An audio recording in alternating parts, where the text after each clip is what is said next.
नमस्कार YouTube family. जर तुम्हाला हे चेहऱ्यावरील डाग कमी करायचे असतील तर हा आयुर्वेदिक घरगुती साबण नक्की एकदा ट्राय करा. आता हा घरगुती आयुर्वेदिक साबण तयार करण्याकरिता काही कडुलिंबाची पाने आहेत ती छान प्रकारे धुवून घ्यायची आहेत 2-3 वेळेस स्वच्छ पाण्याने. नंतर ती मिक्सर जारमध्ये मी टाकून घेतलेली आहेत.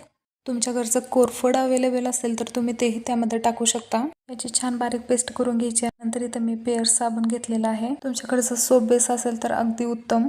अदर साबणांपेक्षा मी इथं पिअर्स साबण यूज करत आहे कारण यामध्ये केमिकल्स इतर साबणापेक्षा पिअर्स साबण छान प्रकारे बॉईल करून आणि त्याची पेस्ट बनवलेली आहे ते याच्यामध्ये ट्रान्सफर करून सोप केस आहे त्यामध्ये ट्रान्सफर करून घ्यायचं थोड्याच वेळामध्ये. पहा याच्यानंतर मी गुलाबाच्या पाकळ्या वर टाकलेल्या आहेत. तर त्या महागाचे प्रोडक्ट्स वापरण्यापेक्षा घरगुती असा आयुर्वेदिक गुणकारी असा साबण तुम्ही घरच्या घरी कमी बजेटमध्ये. तुम्हाला जर आपला व्हिडिओ आवडला असेल तर व्हिडिओला लाईक करा आणि आपल्या चॅनलला सबस्क्राईब करून घ्या. तर भेटूयात नेक्स्ट व्हिडिओमध्ये.